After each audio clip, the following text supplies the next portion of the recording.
السلام علیکم میرے پیارے بہنوں اور بھائیوں۔ بنی اسرائیل اور قوم یہود میں کیا فرق ہے؟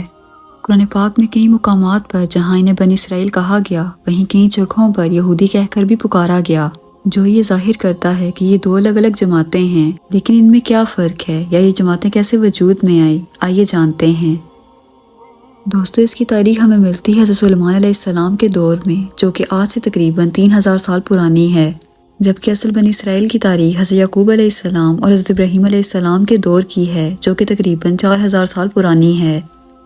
حضرت موسیٰ علیہ السلام مصر سے ایک ہی قوم یعنی بنی اسرائیل کو لے کر نکلے تھے، مگر حضرت سلیمان کی وفات کے بعد اس قوم کے دو حصے ہو گئے، کیونکہ ان کی آپس کی ناچاکیاں حد سے بڑھ گئیں اور یہ آپس میں اتفاق قائم نہ رکھ سکے۔ بنی اسرائیل 12 قبیلوں پر مشتمل ایک بہت بڑی قوم تھی، جس میں سے 10 قبیلے بعد میں اسرائیل کہلائے، جبکہ یہودا اور بنیامین دو بھائیوں کے قبیلے یہودی قوم کہلائے۔ فلسطین کا آدھے سے زیادہ حصہ اسرائیل کہلایا، جبکہ بقیہ حصہ یہودا کہلایا۔ اسرائیل ایک مضبوط ریاست جبکہ یہودا ایک بہت کمزور ریاست تھی۔ ان لوگوں نے اسرائیل کا کیپٹل سامرا کو بنایا، جبکہ یہودا کا کیپٹل یروشلم شہر کو بنایا گیا۔ 930 قبل مسیح میں اسرائیل کی ریاست قائم ہوئی، جبکہ 748 قبل مسیح میں شام عرب کے لوگوں نے اسرائیل پر حملہ کر کے اس ریاست کو ختم کر دیا۔ اس واقعے کو یہ لوگ آشوریوں کا حملہ کہہ کر یاد کرتے ہیں۔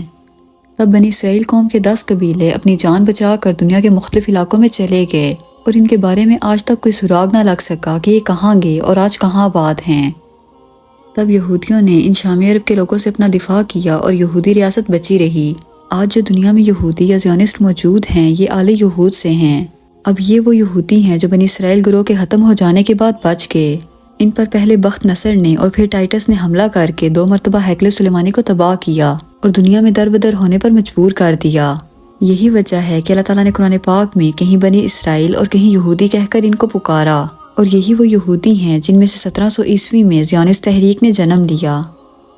آج بھی عرب ممالک میں موجود یہودی خود کو اسرائیل قبیلے کی نسل سے بتاتے ہیں، جبکہ اس کے کوئی ٹھوس شواہد موجود نہیں۔